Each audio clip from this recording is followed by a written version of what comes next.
हे स्त्री पुरुष असताना मग यांच्या घरामध्ये हिजडा कसा जन्माला आला ना. मेल सर्टिफिकेट गळ्यात बांधून थोडी जन्माला येतं बाळ, किंवा फिमेल शरीर पण काही त्यांचं कुठे लिहिलेलं असतं का की ही वुमन आहे म्हणून. मग तुम्हाला बायकांच्या योनीमध्ये तुमच्या प्रतिष्ठेची बीजे आहेत. बाई कुणाच्या तरी प्रतिष्ठेला जन्म देते. फलाण्या घरचा मुलगा, फलाण्या घरची मुलगी, त्या खानदानाचं चाललंय. हिजडे कुणाच्या प्रतिष्ठेला जन्म देत नाहीत. सगळेजण मला कॅमेऱ्यावर बघतायत, माझ्या चेहऱ्यावर ट्रान्सजेंडर लिहिलंय का? तर मी कंडक्टरना आणि महाराष्ट्र शासनाला प्रश्न विचारते की कसं जज करता की मी बाई नाहीये. या योजनेने आमचा सामाजिक अपमानाचं प्रमाण मोठ्या प्रमाणात वाढवलं. ज्या पद्धतीने कंडक्टर इन्सल्ट करतात, बसमधनं उतरून देतात, आगारामध्ये आगार प्रमुख ज्या पद्धतीने वागवतात, काय रे, ए चल रे, ह्या पद्धतीची भाषा बोलतात. नमस्कार, मी रोहिणी. लेट्स अप मराठीमध्ये आपलं खूप खूप स्वागत. आज जगभरामध्ये तृतीयपंथी ओळख दिन साजरा होतोय आणि याच पार्श्वभूमीवर लेट्स अप मराठी संवाद साधते तृतीयपंथी समाजाच्या एक प्रतिनिधी दिशा पिंकी शेख यांच्यासोबत. नमस्कार मॅडम. नमस्कार. आजच्या या गप्पांमध्ये आपलं खूप खूप स्वागत. Thank you so much. सर्वप्रथम तुम्हाला खूप खूप शुभेच्छा. Thank you so much. तर आजच्या या गप्पांची सुरुवातच आपण अशी करूयात की जेव्हा तुमच्या कुटुंबाला समजलं की तुम्ही एक तृतीयपंथी आहात, तेव्हा त्यांची रिॲक्शन कशी होती? तर प्राथमिक ओळखीमध्ये तृतीयपंथी हा शब्द आता सगळ्या प्रेक्षकांना कळलाच असेल. तर एक अजून शब्द आहे याला, पारलिंगी. तो आपण रुळावा म्हणून मी या माध्यमातून तुम्हाला विनंती करते. सामान्य माणसांना अजून पारलिंगी कळत नाही म्हणून तृतीयपंथी हा शब्द वापरला जातो. पण पारलिंगी हा शब्द त्यातल्या त्यात तटस्थ आहे, कारण की कोणीतरी प्रथम, कोणीतरी द्वितीय आणि कोणीतरी तृतीय हे कोण ठरवणार ना. तर ही विषमता आधारित ह्या शब्दाला आपण थोडंसं बाजूला सारू आणि पारलिंगी समुदाय म्हणून या तृतीयपंथी समुदायाकडे बघूयात असं मला वाटतं. मुळात माहीत कसं पडतं हा एक मोठा प्रश्न आहे. ते खूप बाळाचे पाय पाळण्यात दिसतात तसंच असतं ते. आणि तशाच पद्धतीने माझ्या घरच्यांनाही कळालं आणि त्यांनी ते कव्हर करण्याचा प्रयत्न लहानपणापासून केलेला आहे. म्हणजे इतर मुलांना जर इटी दांडू आवडत होता तर मला चूल आवडत होती. इतर मुलांना क्रिकेट आणि फुटबॉल आणि कराटे वगैरे आवडत होते, त्यावेळेस मला भातुकली, स्वयंपाकातल्या गोष्टी आवडणं आणि घरातले कामं करणं आवडणं. हां. पण आपल्या इथं ते काम करणं म्हणजे बाईचे काम, ह्या प्रकारची एक कन्सेप्ट होती. ती आवड एका पुरुषाची असू शकत नाही, हा जो एक चौकट होती ती चौकट मोडल्यामुळे खूप सारे चॅलेंजेस लहानपणापासूनच होते. तर घरच्यांना खूप नंतरून कळालं मला असं वाटतं, कारण घरचे कष्टकरी होते, सगळीकडे कामाला जात होते. सगळ्यात आधी कळालं शाळेमध्ये, मित्रांमध्ये, शेजारी पाजारी, आणि मग त्याच्या रिॲक्शन्स घरामध्ये दिसायला लागल्या की तू असा वागतोस, असं चालतोस, असं बोलतोस, असं चाल, इथपासून सुरुवात झाली होती. आणि त्याचा स्फोट झाला जेव्हा मी स्वतःला डिक्लेअर केलं की मी बाई आहे, की मी आता इथून पुढचं आयुष्य मुलीचं किंवा महिलेचं जगणार आहे. तर ते स्वीकारणं खूप घरामध्ये अवघड गेलं. अगदी त्यांनी माझ्याशी कॉन्टॅक्ट बंद केले, माझ्याशी बोलणं बंद केलं. आणि नॉर्मली सगळ्या ट्रान्सजेंडर्सना ह्या फेजमधनं जावं लागतं. मोस्ट ऑफ ट्रान्सजेंडर हे ह्या सगळ्या पहिल्या पारिवारिक हिंसाचाराला बळी ठरतात. परिवाराकडनं मिळणारी ही जी वागणूक आहे, म्हणजे अर्थात त्याची परिवाराच्या बाजूची काही कारणं असतीलच, पण परिवाराकडनं हे जे होणारं शोषण आहे आणि त्या शोषणामुळे माझ्यावर जे झालेले माझं जे झालेलं नुकसान आहे ते न भरून येणार आहे. परंतु म्हणजे मला असं म्हणायचंय की जे परिवाराकडनं किंवा कुटुंबाकडून जे शोषण होतं, त्याला असं कारणीभूत घटक कोणते आहेत? तर त्याला मी वेगळं, म्हणजे खूप निवांत बोलावं लागेल त्यासाठी, पण तरी मी थोडक्यात सांगण्याचा प्रयत्न करते की शाळेमध्ये असताना जेव्हा हे गोष्टी जाणवायला लागल्या तर मुलांकडनं छेडखाणी सुरू झाली आणि त्याचा परिणाम हा वर्गात लक्ष न लागण्यापर्यंत आला. कारण की मी जेव्हा शाळेत जात होते त्यावेळेस पास करण्याचं हे नव्हतं, लगे 8वी पर्यंत पास वगैरे असला काही कायदा नव्हता. हां. तर अगदी मोठी मुलं पण वर्गात होती 3-3, 4-4 वेळा फेल झालेली. आणि मग मी हुशार नाही म्हणून मागच्या बाकावर गेले आणि मागच्या बाकावर बसलेल्या मुलांकडनं, कारण की त्यांना पितृसत्तेतनं आलेली जी काही पुरुषी समज होती, त्या समजातनं बाई आणि बाईसारख्या बाई सदृष्ट व्यक्ती आणि गोष्टींकडे बघण्याची त्यांची जी मानसिकता होती, त्यातनं ते माझी हॅरेसमेंट करत होते. मग ते माझ्या चालण्याला, बोलण्याला, बसण्याला, उठण्याला, वागण्याला, चॉईसेसला विनोदाच्या अँगलने घ्यायचे आणि त्यातनं त्यांनी माझं फिजिकल हॅरेसमेंट बी असेल किंवा मेंटल हॅरेसमेंट असेल, अशा पद्धतीचं हॅरेसमेंट व्हायचं. त्याचा परिणाम की मी 4थी-5वी पर्यंत हुशार असलेले मी त्यानंतर अभ्यासात एकदम मठ्ठ झाले. म्हणजे मला माझं नाव सुद्धा 10वी पर्यंत लिहिता येत नव्हतं व्यवस्थित. इथपर्यंत इथपर्यंत त्याचा परिणाम पूर्ण डोक्यावर झाला होता. आणि मग घरातल्या हॅरेसमेंट पण वाढल्या ना, की आता एवढं वय झालं, मग अजून तू हातवारे करून का बोलतोयस? किंवा तुझं कपड्याचं चॉईस असं का आहे? तुला केस वाढवायला का आवडतात? किंवा बाकीच्या सगळ्या गोष्टींमुळे. पण त्यांना मी आज जेव्हा माझ्या वयाच्या 40शीत त्यांच्या जागेवर राहून स्वतःला बघते, तेव्हा मला असं वाटतं की त्यांच्या तृतीयपंथीयांबद्दलच्या ज्या मानसिकता होत्या, त्या मानसिकतेतनं त्यांना ती भीती होती, की आपलं मूल जर तिकडे गेलं, त्याला काय काय भोगावं लागेल किंवा याचे परिणाम काय काय होतील. जसे की मला अजून 2 भाऊ आहेत.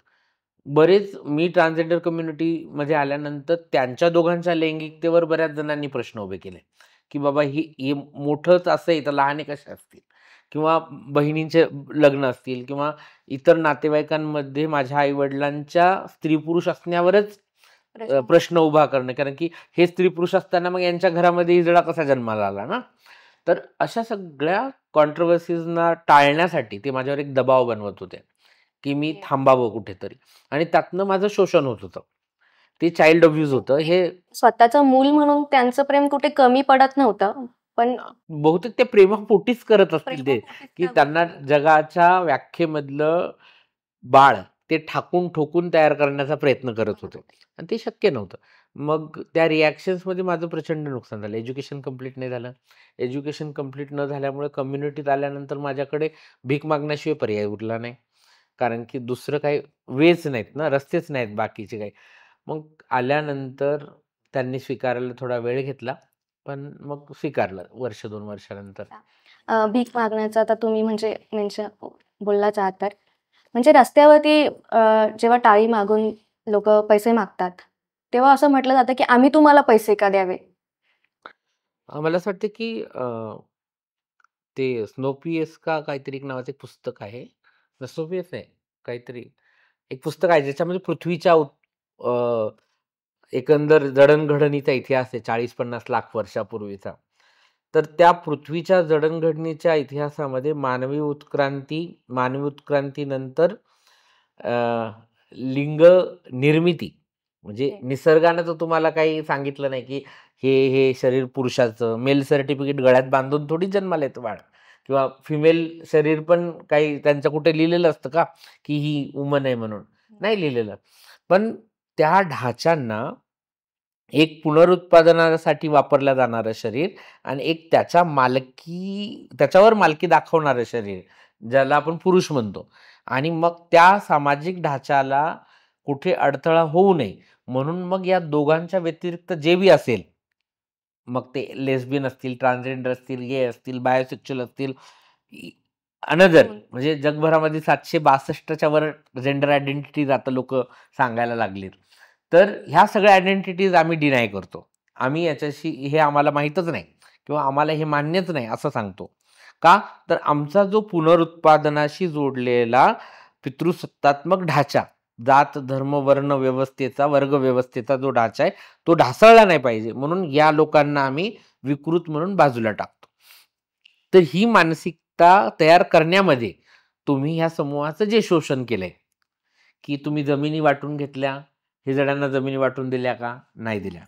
तुम्ही कामं वाटून घेतले, कोणी चपला शिवल्या, कोणी मातीचे भांडे घेतले, कोणी कास्तकार झाले, कोणी कपडे बनवायला लागलं, कोणी काय आर्किटेक्चर झालं, कोणी इंजिनियर झालं, असे सगळे सेक्टर तुम्ही वाटून घेतले जातनिहाय. लोहाराने लोहाराचं काम करायचं, सुताराने सुताराचं काम करायचं. आणि मग हा जो एक समुदाय होता, या समुदायाला देण्यासाठी तुमच्याकडे काही नव्हतं, कारण तुम्हाला यांना मेनस्ट्रीमचा हिस्साच बनवायचा नव्हतं. मग तुम्हाला बायकांच्या योनीमध्ये तुमच्या प्रतिष्ठेची बीजे आहेत.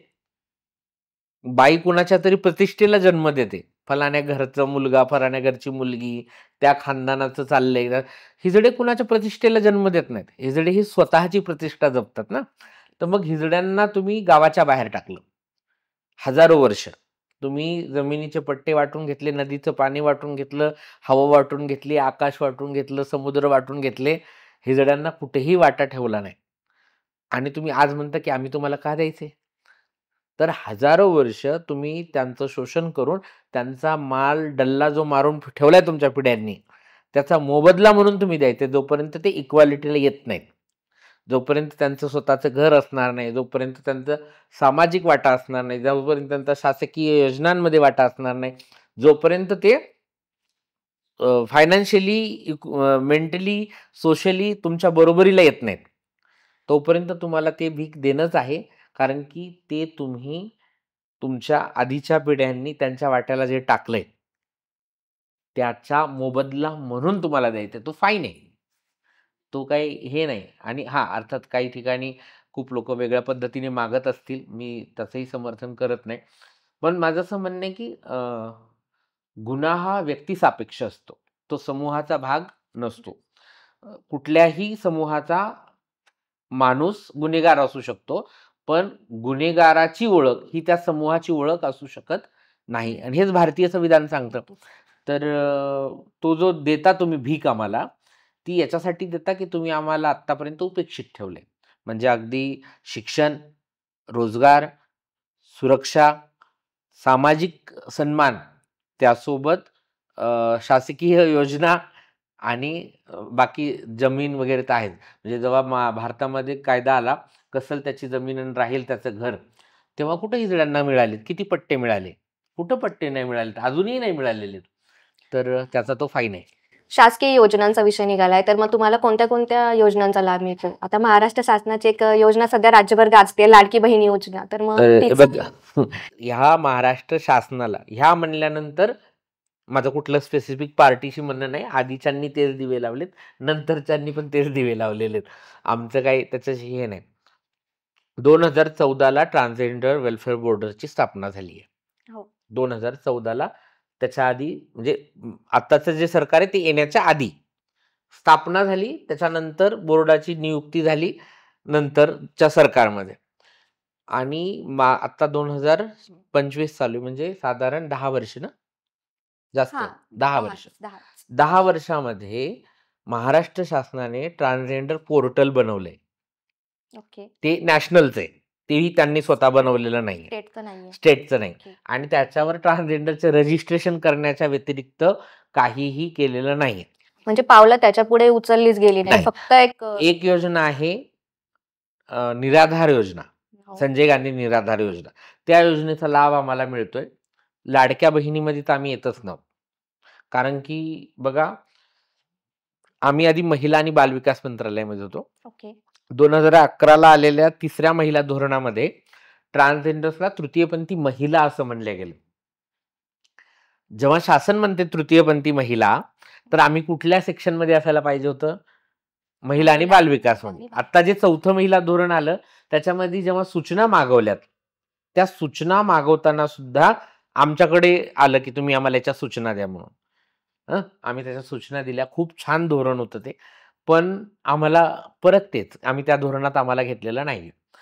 त्याच्यामुळं शासनाच्या महिलांशी संबंधित असलेल्या कुठल्याही योजना घेतलं नाही. म्हणजे त्या निकष बदलले गेले का मग पुढे? हा, त्याच्यातून आम्हाला काढण्यात आलं. अच्छा, म्हणजे अगोदर जाहीर केली योजना आणि योजना नाही, धोरण जाहीर केलं आणि नंतर पुन्हा त्या धोरणाचे निकष बदलले गेले. आता लाडकी बहीण आलं, जो मेन सगळ्यांचा आवडता मुद्दा आहे, तो मी बोलते. लाडक्या बहिणीमध्ये आम्ही बहिणी म्हणून मोजल्याच गेलो नाही. ऑलरेडी आता ज्या मोजल्या गेल्या त्याच्यातल्याही अर्ध्या वगळल्या झाल्या, तो भाग वेगळा. त्याच्यानंतर एक आहे की महिला सन्मान योजना. बस कंडक्टर मध्ये आता तुम्ही सगळेजण मला कॅमेऱ्यावर बघताय, माझ्या चेहऱ्यावर ट्रान्सजेंडर लिहिलंय का?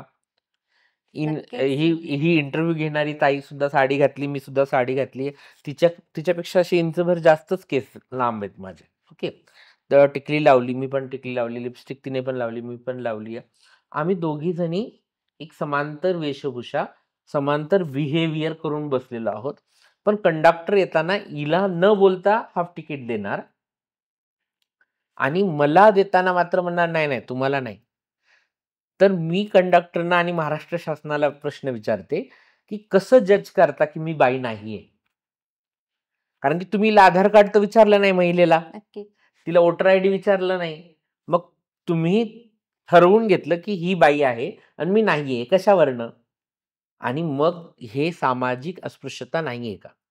चार चौघामध्ये मला माझं असणं प्रूफ करावं लागणं सोशल हॅरेसमेंट आणि झालीये. कित्येक वेळा आम्हाला बायका जेव्हा त्या हाफ तिकीट घेतात आणि मला फुल तिकीट घ्यावं लागतं, तेव्हा पूर्ण बसमधल्या बायका माझ्या तोंडाकडे बघत असतात. त्यातनं होणारं जे माझं शोषण आहे, त्यातनं होणारं जे माझं मानसिक खच्चीकरण आहे, त्याची भरपाई महाराष्ट्र शासन देणार आहे का? तर त्या योजनेचाही लाभ आम्हाला मिळत नाही. उलट या योजनेने आमचा सामाजिक अपमानाचं प्रमाण मोठ्या प्रमाणात वाढवलं. ज्या पद्धतीने कंडक्टर इन्सल्ट करतात, बसमधनं उतरून देतात, आगारामध्ये आगार प्रमुख ज्या पद्धतीने वागवतात, काय रे, ए चल रे, ह्या पद्धतीची भाषा बोलतात, हे खूप वाईट पद्धती. चांगले कंडक्टर पण आहेत, ते सांगतात आमच्या नोकरीचा प्रश्न आहे, आम्हाला त्रास होतो ताई, पुढे साहेब आल्यानंतर आमची चौकशी होईल. तर ह्या योजनांमुळे भेदभाव मिटायचं सोडून वाढत चाललाय. कुठल्याही शासकीय योजनांमध्ये म्हणजे बीज भांडवल योजना घोषित केली, पण त्याचे निकष काय असतील ते डिक्लेअरच केलं नाही, नंतर बजेटच वापस गेलं. त्याच्यामुळे ते ही बीज भांडवल योजना बीजातून अंकुरलीच नाही वरती. तर अशा बऱ्याच कोणत्याच योजनेचा लाभ नाही मिळत, म्हणजे घरकुल योजना वगैरे त्यांचाही. आता बघा, काही ठिकाणी आम्ही पर्सनल लेवलला स्थानिक शासनाची हे करून प्रयत्न करतोय. नागपूरमध्ये 250 घरं दिली म्हाडाची, पण मला सांगा भीक मागणारी लोक म्हाडाच्या घरांचा हप्ता फेडणार कुठून? त्याची अमाऊंट पण कुठून येणार ना?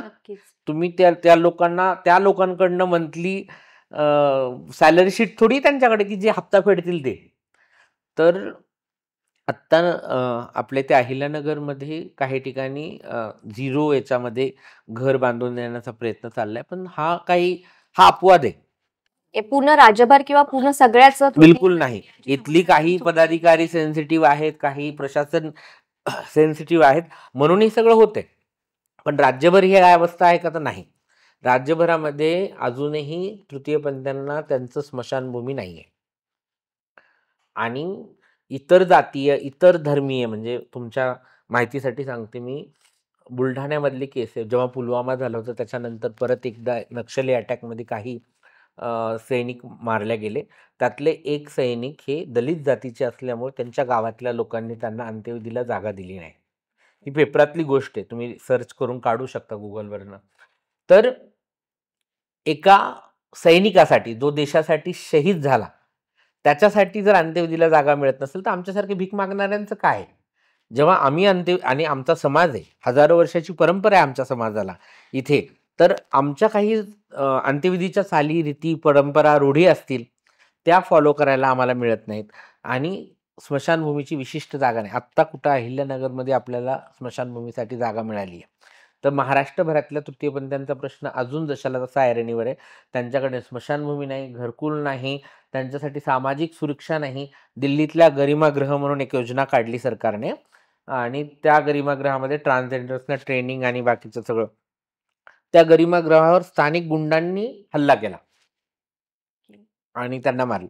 तर असं खूप साऱ्या हायरार्कीज आणि याच्यामध्ये सध्या आम्ही गुरफटले. म्हणजे बघायला गेलं तर एकीकडे आपण कुंभमेळा, महाकुंभ होतो, त्याच्यामध्ये किन्नर आखाडा आहे, त्याच्यामध्ये पूजनीय आहेत, परंतु जर विचार केला एक म्हणजे सामाजिक रचनेत किंवा विविध योजना आणि सरकारने दिलेले लाभ पाहतात, ते पूर्णपणे वगळण्यात आलंय. तर मला एक म्हणजे असं वाटतंय की आपण आता बोलला की म्हणजे शाळेचा पण विषय निघाला होता, तर मग शाळेत किंवा मग तृतीयपंथी लोक असं म्हणजे त्यांच्यासाठी वेगळ्या स्कीम्स, फेलोशिप किंवा स्कॉलरशिप अशा योजनेचा लाभ मिळतो का किंवा आहेत का असं काही? अजून एज्युकेशन पॉलिसी महाराष्ट्र शासनाने काही डिक्लेअर केलेली नाहीये. आम्ही खूप दिवसापासून मागं आहोत की शिक्षण हे वाघिणीचं दूध आहे, डॉक्टर बाबासाहेब आंबेडकरांनी सांगितलं होतं. आणि मला असं वाटतं की तुमच्या मानवी उत्थानाचा सगळ्यात बेस पाया हा ज्ञान आहे आणि ते मिळणं खूप गरजेचं आहे. त्याच्यासाठी एज्युकेशन पॉलिसी पाहिजेत आणि महाराष्ट्र शासनाने एज्युकेशन पॉलिसी दिला नाही. दुसरं एक कंपॅरिझन तू सांगितलंस मला आणि मला असं त्याच्यावर बोलावं. मी नेहमी बोलते, मलाही मी बाहेर जेव्हा निघते तेव्हा लोक पाया पडतात माझ्या. आणि म्हणजे एकीकडे मखरात बसवलं जातं, पूजनीय मानलं जातं आणि दुसरीकडे पुन्हा तीच अवहेलना होते. तर भारतीय परिप्रेक्षामध्ये भारतीय संस्कृतीतल्या लोकांना पापक्षालनासाठी साबण वापरण्याचा फार मोह आहे. त्यांच्या बाथरूममध्ये जसा साबण असतो तसा ते स्वतःच्या वैयक्तिक आयुष्यातही पापक्षालनासाठी एक साबण वापरतात आणि त्याच्यासाठी ते वेगवेगळ्या समुदायाचा वापर करून घेतात. मग ते रस्त्यावरचे भिकारी असतील, मग तृतीयपंथी असतील, आराधी जुक्ती असतील किंवा इतर काही जनजाती आहेत, त्यांच्याकडनं ते पापक्षालन ते करून घेतात. मग एकीकडे तुम्ही त्यांना देव मानायचं, त्यांना पूजनीय करायचं, त्यांचे आशीर्वाद घ्यायचे आणि दुसरीकडं जेव्हा ते रूम भाड्याने मागायला येतात तेव्हा शेजारी त्यांना रूम भाड्याने द्यायचा नाही. एकीकडे ते त्यांना तुम्ही त्यांचे पाय पडायचं, म्हणजे मला अगदी गायनोकॉलॉजिस्टचं काम करून घेतात की ओटी भरा म्हणजे आम्हाला लेकरू बाळ होईल. ते करून घेतात. दुसरीकडे तुम्ही तुमच्या क्लासमध्ये जर एखादी ट्रान्सजेंडर असेल तर तिला तुम्ही बरोबरीने घेऊन सन्मानाचं जीवन देत नाहीत. तर हा दोगलेपणा आहे या सोसायटीचा की तसं वागवलं जातं. तुम्ही भीक पाहिजे ती मागा, सगळं देऊ आम्ही, फक्त एंट्रन्स नका मागू कम्युनिटीमध्ये, समाजात यायचं तुम्ही हे नका मागू रस्ता, तुम्ही बाहेर राहा, तुम्हाला आम्ही सगळ्या सुविधा पुरवतो. तर ही भारतीय मानसिकता आहे. एकतर त्याचा स्वीकार करायचा नसला तर त्याचं दैवीकरण केलं जातं आणि ते दैवीकरण या पद्धतीने केलेलं आहे. माझा त्याला आक्षेप नाही, आमची फोटो त्याच्यावरच चालतात, पण किमान माझ्या पुढच्या पिढीचं, जसं तुम्ही तुमच्या मुलासाठी फ्युचर बघता, असं कुठं वाटतं की माणूस म्हणून जगण्याचा अधिकार आहे जो तुमचा, तो हिरावला जातोय? काढलायच ना पूर्ण, देवच केले डायरेक्ट. हे बघ, तुकारामांची गाथा भगव्या कपड्यात गुंडाळून त्याला रोज 2 फुलं वाहिले, याचा अर्थ तुकारामांचा सन्मान करता असं नाही होत. संत तुकारामांची गाथा तुम्हाला खाली काढावी लागणार, ती वाचावी लागणार, त्यांची बंडखोरी समजून घ्यावी लागणार, त्यांनी इथल्या वैदिकांना विचारलेल्या प्रश्नांची उत्तरं तुम्हाला पण शोधावी लागणार, तेव्हा तुम्ही त्यांचे पायी. पण तसं तुकाराम महाराज हजम होणं शक्य नाही.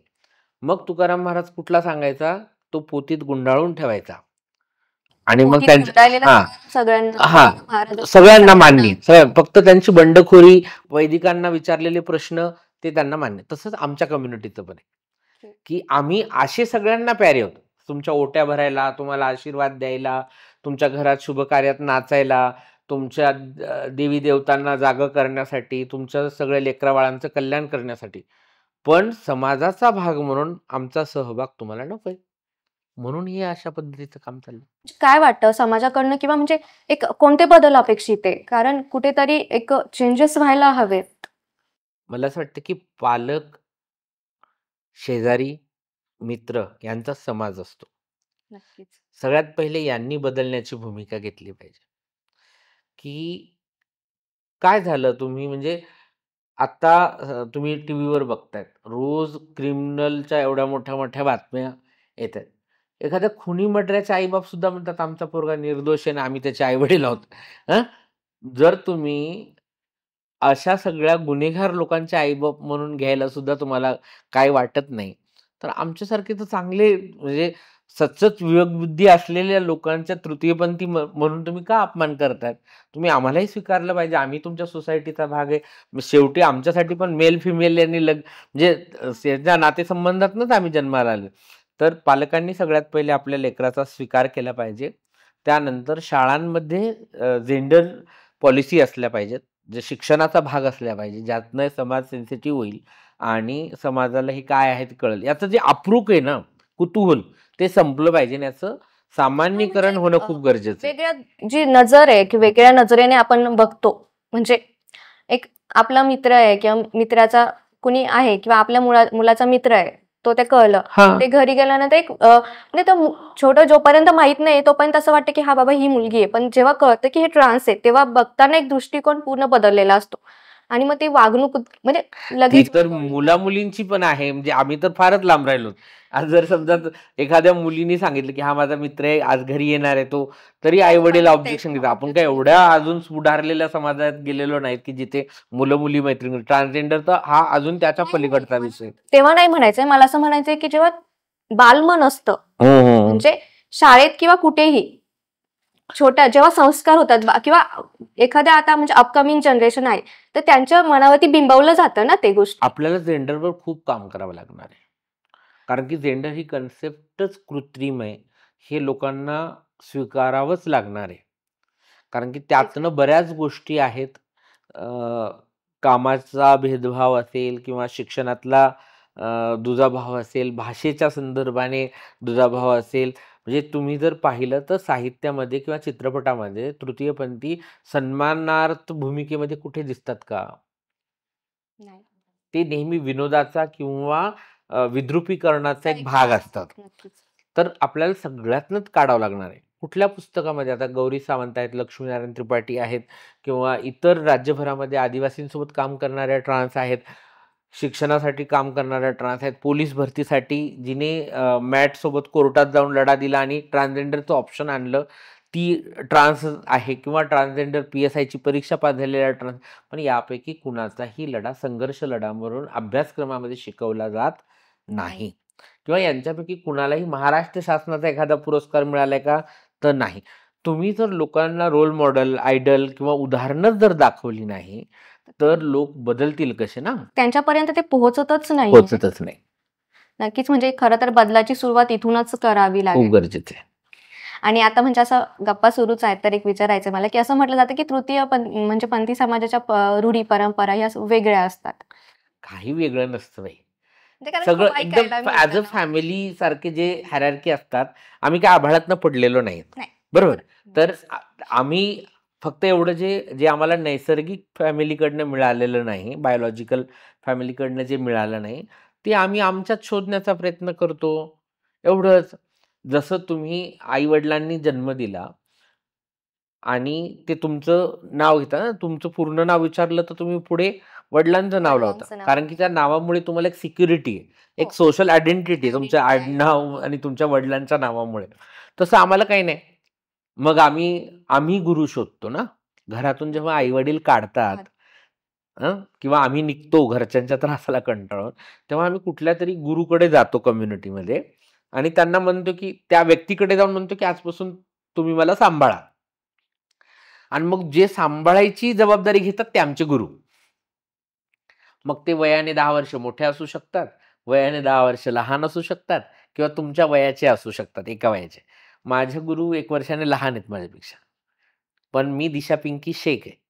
दिशा माझं नाव, पिंकी शेख हे माझ्या गुरूंचं नाव. गुरूंचं नाव. कारण की त्यांनी माझ्या पालकत्वाची जबाबदारी घेतली ना. पॅरेंटिंग करतायत त्या वयामध्ये असताना सुद्धा आमच्या पूर्ण फॅमिलीचं पॅरेंटिंग करतात, म्हणून ती जबाबदारी.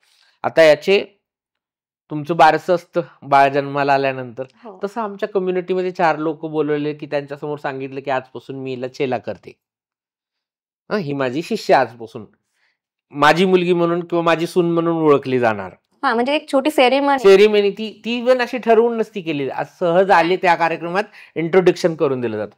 आता याला खूप लोक त्याला हे करून सांगतात किंवा सिनेमे हे ते सगळ्या गोष्टीमधनं. आता ते तुम्हाला तिथे इंट्रोडक्शन करून दिलं. गुरु शिष्याचं नातं हे त्याच्यात एक सॉफ्ट हायरार्की, पेट्रियार्कीनं दिलेली हायरार्की आहे. ती सॉफ्ट म्हणजे कुटुंब व्यवस्था, गुरु शिष्य परंपरा, मोगलकालीन शासन व्यवस्था आणि कुटुंब व्यवस्था या चारींचं मिश्रण आहे आमची कम्युनिटी. आणि मग त्याच्यामध्ये प्रत्येक बाईचा बाई असण्याची जी जडणघडण सोसायटीने घडवलेली आहे. म्हणजे मला माहित नाही आत्ताची मुलं किती फॉलो करतात ते, पण मी घर सोडलं तेव्हा मला असं वाटायचं की मी माझ्या आईसारखी बाई होईल ना. तर तसंच या कम्युनिटीला पण वाटतं ना की आपल्या आईच्या वाट्याला जे आलं घर तसं मला पण यावं. मग गुरु सासू किंवा वडील पण, म्हणजे ती एक नवी फॅमिली तयार होते. मग माझ्या सगळे जे गुरु बहिणी असतील बाकीच्या, त्या माझ्या बहिणी पण आहेत, नात्याने जावा पण आहेत. पुरुष नाहीत आमच्या लाईफमध्ये पण नाती संबंध ती आहेत. आणि मग ते नातेसंबंध घेऊन मग आता मला समजा तू छान वाटली, कम्युनिटीतली आहेस आणि चांगली वाटलीस, माझ्यापेक्षा लहान आहेस किंवा बरोबरीची आहेस, पण तुला बघून मला माझं मातृत्व जागं झालं. तर मी तुला मुलगी मानलं, तर तू माझी मुलगी झाली. अशा सगळ्या रूढी परंपरा आहेत आणि तेच घेणं, देणं, रुसवे, फुगवे, मान, पान सगळं तेच आहे. गॉसिपिंग काही वेगळं नाहीये. मला असं वाटतं, की आमच्याकडे ती सिक्युरिटी पण नाही ना. आम्हाला ₹2 जोडले तरच कोणीतरी खाऊ घालणार आहे. तर त्या सगळे इश्यू आहेत आणि तेच चालतं सगळं. जे तुमच्या फॅमिलीत चालतं तेच आमच्या फॅमिलीत चालतं. त्याचे काही रिच्युअल्स असतात, जसं तुमची मुंजीचे आहे, लग्नाचं आहे. बाकीचे मला नवरी व्हायचे, तर माझं बोचरा माझ्यासोबत लग्न लागलं, की त्या दिवशी मी नवरी होते. कारण की ती सोय तुम्ही ठेवली नाही ना बाहेर नवरी व्हायची. मग ती मी आमच्यातच ती गरज आम्ही भागवली नवरी व्हायची. तर त्या पद्धतीच्या सगळ्या रूढी परंपरा आणि चाली आहेत. असं काहीच नाही. जितकं रंगून सांगितलं जातं तितकं तर आमच्यातली कुठलीही परंपरा उचला, ती सिसजेंडर हेटेरोसेक्शुअल फॅमिलीच्या कुठल्या तरी परंपरेसोबत मॅच होत असणार. एवढंच सांगेन. खरं तर हे खरंच खूप छान वाटलं आणि एक माहिती मिळाली आहे, की जी आतापर्यंत सांगितलं जात होतं किंवा समाजामध्ये खूप बोललं जातं किंवा वेगवेगळ्या पद्धती असतात, रूढी परंपरा असतात. तुम्हाला भेटून आज खरं तर त्या माझ्या शंकांचंच निरसन होतंय. मॅम, हे झालं रूढी परंपराबद्दल. परंतु मग सेक्स लाईफ बद्दल काय? त्याच्याबद्दल पण खूप सगळ्या अफवा किंवा खूप सगळ्या गोष्टी सांगितल्या जातात, स्प्रेड केल्या जातात. सगळ्यात महत्त्वाचं, मी आज जिथे आहे तिथे मी या प्रश्नावर बोलावं की नाही हा एक मोठा प्रश्न समजला जातो आमच्या समुदायात. पण आणि तुमचं हे सोशल प्लॅटफॉर्म आहे, मोबाईल हल्ली पुण्याच्या फणात असतो म्हणून शहाण्यांना समजेल अशा भाषेत मी बोलण्याचा प्रयत्न करतो. मी ट्रान्सजेंडर आहे. सिसजेंडर हेटेरोसेक्शुअल लोकांचं सेक्शुअल लाईफ काय आहे मलाही माहीत नाही. पण मी आजपर्यंत कुठल्या पुरुषाला विचारलं नाही किंवा कुठल्या स्त्रीला हे विचारलं नाही की तुमचं सेक्शुअल लाईफ काय किंवा कसं असतं. मुळात हा अगदीच 4 भिंतीच्या आतमध्ये असलेला खूप खाजगी प्रश्न आहे. दुसरं असं की जसं की एका कुटुंबातील सगळ्याच व्यक्तींना एक भाजी आवडते का? तर नाही. प्रत्येकाला त्याची भाजीची चॉईस वेगळी आहे. त्याच्या रंगाची चॉईस वेगळी. म्हणजे कुणाला गुलाबी कलरची साडी आवडते, तर कुणा पुरुषाला अगदी पांढरं फटक राहायला आवडतं. तर हे ज्याचं त्याचं चॉईस आहे. कपड्यांच्या बाबतीत, खाण्याच्या बाबतीत, राहण्याच्या बाबतीत. तर लैंगिकता ही तशीच एक गोष्ट आहे. लैंगिकतेमध्ये सेक्स फक्त इंटरकोर्स आहे का? तर नाही. त्याच्या आजूबाजूलाही खूप साऱ्या गोष्टी आहेत आणि त्यावरनं लैंगिकता ठरते. आणि त्या लैंगिकतांचा जर अभ्यास केला तर मला असं वाटतं की सिसजेंडर हेटेरोसेक्शुअल लोकांची लैंगिकता सुद्धा कॉमन ठरवता येणार नाही. त्यातही खूप विविधता आहे. कुणाला काय आवडतं, कुणाला काय आवडतं, कुणाला काय आवडतं. तसं मला काय आवडतं हा माझा अगदी खाजगी प्रश्न आहे. माझ्या बंद खोलीच्या दारामध्ये माझ्या जोडीदाराला माहित मला काय आवडतं, त्याला काय आवडतं हे मला माहिती. ओके. म्हणजे जेव्हा होता तेव्हा काळातला भाग, तो भाग जुना इतिहास, इट्स पास्ट. पण तो अगदीच त्या व्यक्तीचा सार्वजनिक प्रश्न नाहीये, तो खाजगी आहे. आता खूप लोकांना ऑब्जेक्शन कसं, यातनं मुलं बाळ होत नाहीत मग काय? हा याच्यावरनं खूप म्हणजे मुळात जर सेक्स ही रिप्रोडक्शनची व्यवस्था असती तर परिवार नियोजनाच्या जाहिराती का आल्या असत्या ना? का तुम्ही कुटुंब नियोजनाचे वेगवेगळे उपाय, ऑपरेशन, निरोध या सगळ्या गोष्टी वापरताय ना? होऊ द्या लेकरं बाळा, होऊ द्या. नाही ना? पण नाही. तुम्ही सेक्स हा तुमच्या जगण्यातील आनंदाचा एक भाग, तो पुनरुत्पादनाचा भाग आहे असं नाही. तो तुमच्या मेंटल रिलॅक्सेशनसाठी आहे, तुमच्या फिजिकल रिलॅक्सेशनसाठी आहे, तुमच्या अभिव्यक्तीसाठी, एकमेकांच्या प्रेमाच्या याच्यासाठी. आम्ही रिप्रोडक्शनसाठी सेक्स करावा हे कंपल्शन आमच्यावर का? तो आमचा भाग आहे. ते आम्ही ठरवू. आम्ही म्हणतो का आमच्यासारखे तुम्ही वागा म्हणून? मग तुमच्यासारखं आम्ही वागावं हा फोर्स आमच्यावर का? नक्कीच तर तो चॉईस आहे आणि अगदी कोर्टाने आता तो दिलाय. 377 निघाल्यानंतर त्याला तुम्ही फार गलिच्छ करून नका बघू. मला तर एवढंच म्हणणं आहे, फक्त रिस्पेक्ट करूयात. तुम्हाला कारल्याची भाजी आवडते, हा कारलं आवडतं तुला, असं मी केलं तर कसं वाटेल ना? नाही. किंवा तुम्ही काहीतरी वेगळंच. तर जो तो त्याचा खाजगी भाग आहे सेक्सच्या बाबतीमध्ये, मला तरी असं वाटतं. मॅम, नुकतंच अमेरिकन सरकारने जाहीर केलंय की त्यांच्याकडे फक्त 2च हे असणार आहे लिंग, मेल आणि फिमेल. जे ट्रान्स होतं ते त्यांनी कॅन्सल केलंय आणि त्याच्यानंतर परत त्यांनी एक डिसिजन घेतलाय की जी आर्मी आहे तर त्यातनं त्यांनी जे ट्रान्सजेंडर होते त्यांना नोकरीवरून काढून टाकलंय. तर मग याबद्दल तुम्ही काय सांगाल? हे बघा, याचा खूप वाईट परिणाम होणार आहे. कारण की जगभरामध्ये जेंडर सेन्सिटिव्हिटीसाठी अमेरिकेकडे एक आदर्श अजेंडा म्हणून बघितलं जायचं याचं. आणि त्यांनी ज्या पद्धतीचं आता तिथे ज्या पद्धतीचं प्रतिगामी सरकार आले आणि परिवर्तनाची दारं बंद करणारं सरकार आले. आता ती परिस्थिती जगभरात थोडाफार फरकाने सारखीच झाली आहे. कारण की जगभरामध्ये आता हुकुमशहा आणि प्रतिगामी लोकच गादीवर बसलेत. मुळात काय इतिहास खुद को दोहरात आहे ना, की माणसांच्या DNA मध्ये गुलामी असते. तर त्यांना थोड्या काही वर्षानंतर परत गुलामी हवी असते. तर आपण तिकडे वळतोय. त्यातलाच भाग आहे अमेरिकेचा. आणि अमेरिकेने ज्या पद्धतीने ट्रान्सजेंडर्सचे राईट्स काढून घेतलेत, त्याचा तर सर्वप्रथम मला असं वाटतं, की या ट्रान्सजेंडर व्हिजिबिलिटी डेच्या अनुषंगाने मी निषेध नोंदवते मी त्याचा. आणि मला असं वाटतं, की त्या पॉलिसीज परत वापस येतील, लढतील जगभरातले ट्रान्सजेंडर त्यासाठी लढतील आणि परत ती लढाई नव्याने सुरू होऊन डोनाल्ड ट्रम्प असो नाही तर कोणी परत एकदा गुडघ्यावर येतील. कारण की ते आम्हाला कुणी भीक म्हणून नाही दिलेलं आहे. त्याच्यासाठी आमच्या पिढ्यांनी संघर्ष केला. अगदी अमेरिकेतल्या ट्रान्सजेंडर्सनी सुद्धा स्वतःच्या प्राणाची आहुती देऊन ते कमवलेलं आहे. तिथे एक स्मारक आहे जिथे एका ट्रान्सफोबिक माणसाने अंधाधुंद गोळीबार केला आणि त्यात काही 80 का 90 ट्रान्सजेंडर्स मारल्या गेले तिथे. तर या रक्तरंजित लढ्यातनं उभा राहिलेला तो स्वातंत्र्याचा लढा होता. आणि ट्रम्पला किंवा इतरही हुकुमशहाला हे करण्याचा अधिकार नाही, की जो आमच्या मानवी हक्काने अधिकाराचं उल्लंघन करेल. ऑलरेडी ते आर्मीत होते म्हणजे तुम्ही पूर्ण त्यांची परीक्षा घेतली होती. त्यांना तुम्ही नंतरच भरती केलं होतं ना. पण तुम्ही आज दाखवतात, की फिजिकली केपेबल असताना फक्त तुमचं जेंडर वेगळं आहे म्हणून काढून टाकत आहे. असंच आहे. आपल्याकडे न सांगता काढतात. त्यांनी सांगून काढलं. कारण की आपल्या इथलं ट्रम्पवर आपण बोलतोय. महाराष्ट्र शासनाने पोलीस भरतीत ट्रान्सजेंडर सोबत काय केलं याच्यावर केव्हा बोलणार? नक्कीच. की एका पोलीस भरतीच्या फॉर्मवर तृतीयपंथी हा ऑप्शन आणण्यासाठी एका तृतीयपंथीला जत्रांमध्ये जाऊन नाचावं लागतं. स्वतःच्या शरीराचा किंवा याचा लचका तोडून विकावा लागतो आणि त्याची कोर्टाला फीस भरावी लागते. आणि त्यातनं ती निकिता मुख्यदल म्हणून आहे, सर्च करा गुगलला. तिने मॅट सोबत लढा देऊन 1,00,000-2 लाख फी भरून कोर्टाची ऑप्शन आणला. आणि ज्यावेळेस तो ऑप्शन आला त्यावेळेस ती एचबार झाली होती. तिच्या लढ्याचं काय म्हणताय तुम्ही? परीक्षा पास आहे ती. नंतरून तिने फॉर्म भरला, परीक्षा दिली, पास. आणि अशा कित्येक पोरी आमच्या पोरी पास असून त्यांना घेत नाहीत.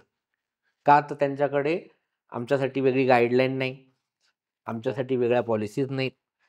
तर आपल्या इथे काय वेगळं होतंय? आपल्या इथे तेच होतंय. कॅपेबल असतानाही पोझिशनवर घेतलं जात नाही.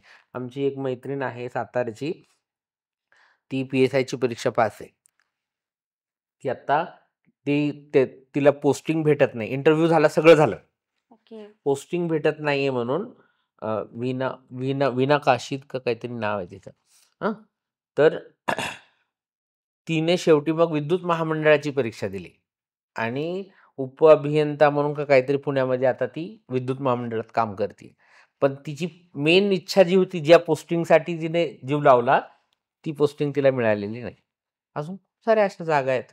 पोरी अभ्यास करतायत, पळतायत, ग्राउंड करतायत, पण त्यांच्यासाठी काय होणार आहे? हॉरिझॉन्टल रिझर्वेशनचं काय? म्हणजे आज मी जर SC ST OBC कम्युनिटीतली ट्रान्सजेंडर आहे, तर एखादी जागा समजा त्या समुदायातल्या व्यक्तीसाठी निघाली असेल, तर माझ्या त्याच्यातलं मेल फिमेल आहे तुमच्याकडे, पण ट्रान्सजेंडर नाही ना. ऑप्शनच नाही. तर आपल्या इथे फार काही वेगळं होत नाही. आपल्या इथे वेगळ्या अदृश्य ट्रम्प आहे आपल्या इथे. ऐकायला मिळतं किंवा म्हणजे कानावरती पडतंय की अनेक ठिकाणी फक्त आपल्या स्वतःच्या फेमसाठी किंवा आपला पॉप्युलॅरिटी वाढावी म्हणून ट्रान्सजेंडरला कामावरती ठेवलं जातं आणि नंतर काढून टाकलं जातं वगैरे. हे सगळ्यांच्याच बाबतीत मला असं वाटतं होतं. जे जे या समूहातले नाही, म्हणजे एकीकडे आम्ही असं मागणी करतो, म्हणजे हा जो सोज्वळ समाज आहे ना तो, की तुम्ही भीक नाही मागावी, तुम्ही नोकरी करावी. परंतु त्याच्यानंतर नोकरीला गेल्यानंतर अवहेलनाच केली जाते. हे खरं आहे का? होतं बऱ्याच ठिकाणी होतं.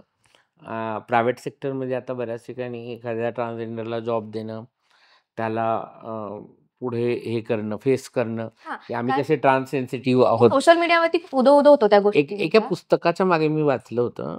कोणाचं पुस्तक मला असंच बऱ्याच गोष्टी आता आठवत नाही. पण एका पुस्तकाच्या मागे मी वाचलं होतं, की जसं एखाद्या पुरोगामी पुरुषाची पुरोगामी असण्याचं मापदंड हे त्याच्या आयुष्यात असलेल्या स्त्रीवरनं ठरवलं जातं.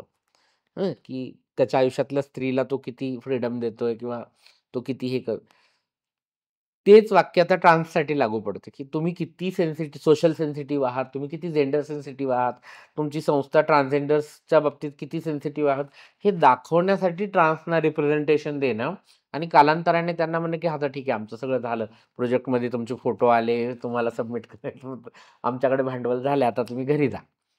तर असं खूप जणींसोबत होतंय आणि त्याचे परिणाम असे होतात, की कम्युनिटी परत बॅकफूटवर जातीये. मग ते म्हणते, की ठीक आहे, असं 6-6 महिन्याला जॉब बदलण्यापेक्षा आपण पारंपरिक भीक मागून खाल्लेलं काय वाईट आहे? चला तिकडं. म्हणजे एकीकडे आपणच प्रश्न विचारायचा, भीक का मागते? आणि जेव्हा ते लोक म्हणजे ऑप्शन शोधायला जाणार, तेव्हा आपण पुन्हा त्यांना मला असं वाटतं, की रस्त्यावर उभं राहिलेल्या ट्रान्सपैकी कितीतरी ट्रान्सजेंडर वेल एज्युकेटेड आहेत. फक्त कामाच्या ठिकाणी होणाऱ्या त्यांच्या शोषणाला कंटाळून. म्हणजे तुमची ती कुठली समिती आहे कामाच्या ठिकाणी महिलांच्या शोषणाच्या विरोधात काम करते ती विशाखा समिती. विशाखा समितीमध्ये सुद्धा ट्रान्सजेंडर्सला इन्क्लूड केलेलं नाही. तर कामाच्या ठिकाणी होणारे शारीरिक, मानसिक शोषण, सामाजिक अस्पृश्यता आणि कामाचं क्रेडिट जेंडरला जाणं. म्हणजे ठीक आहे, तू तर ट्रान्स आहे ना, त्याच्यामुळे तुला कोणी तुझ्या कॅपेबिलिटीबद्दल विचारणार नाही. तू आहेस हेच खूप महत्वाचं आहे. तर हे तिला सतत रिमाइंड करून देणं, हे तिचं मानसिक खच्चीकरण करणे. तर त्यातनं हे सगळं आहेच, होतेच. होऊ नये अशी अपेक्षा आहे आजच्या दिवशी तरी किमान. आज तृतीयपंथी ओळख दिन आहे, तर मला असं विचारायचं आहे किंवा एक सजेशन हवंय, की अनेकांना कळतं की मी ट्रान्स आहे, मी मेल फिमेल नाहीये, परंतु सोसायटी काय म्हणेल किंवा मला एक्सेप्ट करतील का या भीतीने मी आयडेंटिटी सांगत नाही. अनेकदा मी डिप्रेशनमध्ये जातो किंवा सुसाईड करतो. म्हणजे अशा घटना घडल्या, आपण पेपरमध्ये पण बातमी वाचतो. तर मग अशांना तुम्ही काय सांगाल? काय सल्ला द्याल आजच्या या दिवसाच्या निमित्ताने? मी 9वीला असताना एक वाक्य तयार केलं होतं, असं तुटकी-फुटकी इंग्लिशमध्ये, की nobody relation in life without give and take. आयुष्यात कुठलंच नातं हे घेण्या देण्याशिवाय चालत नाही. ते मग ते तुमचं स्वतःसोबत का असेल, इतरांसोबत तर आहेच, पण ते स्वतःसोबत पण तुम्ही गिव्ह अँड टेकने चालता.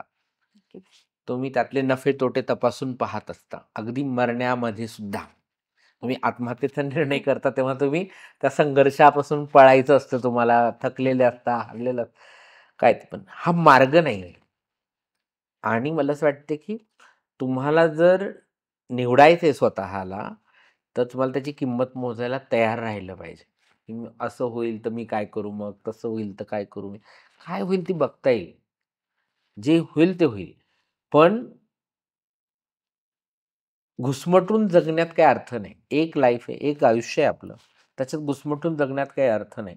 आणि मला असं वाटतं, की जो सोबत येतो तो आपला आहे. जो सोबत येत नाही तो आपला नाही, नव्हताच कधी. मग ते आई-वडील का असेना. जर आई-वडिलांना आपण अर्ज केलता का लेखी, की मला जन्म द्या म्हणून? नाही ना. आई-वडिलांनी आपल्याला जन्म दिला. तर निसर्गाने आपल्यात काहीतरी गुण टाकले. ते आपण स्वीकारले पाहिजे. आपण फसवणूक नाही केली पाहिजे. इतरांची तर नाहीच केली पाहिजे, स्वतःची तर मुळीच नाही केली पाहिजे. कारण की तुम्ही स्वतःला स्वीकारणं खूप महत्वाचं आहे. लोकांनी स्वीकारो नाही स्वीकारो काही फरक पडत नाही. मला आता या सिच्युएशनमध्ये मला असं वाटतं, की मी उभ्या आयुष्यामध्ये जे निर्णय घेतले ते योग्य घेतले. मला कधीच असं वाटलं नाही, की माझ्या निर्णयात काही चूक झाली म्हणून. तर नवीन पिढीला पण सांगेल, की हां, निर्णय घेताना मात्र काही गोष्टी लक्षात घ्या. शिक्षणावर लक्ष द्या आधी. खूप चांगलं शिका. की तुम्ही घर सोडल्यानंतर एक 3-4 म्हणजे किमान 5 आकडी पगार तुम्ही कमवू शकाल, अशा ह्याच्यात तुम्ही बाहेर पडा.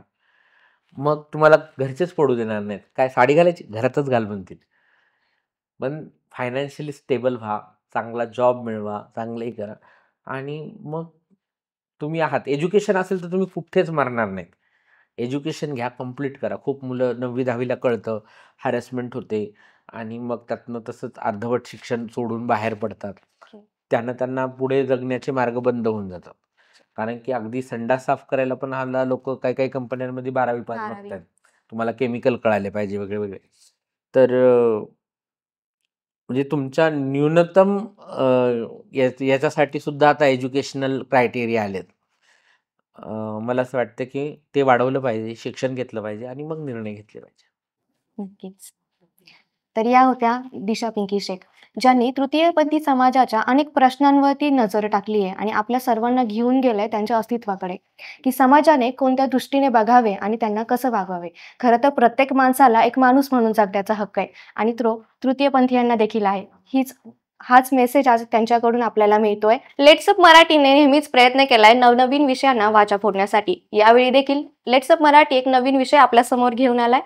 असेच नवनवीन व्हिडिओ पाहण्यासाठी लेट्सअप मराठीला सर्व सोशल हँडलवर फॉलो करा आणि पाहत राहा लेट्सअप मराठी.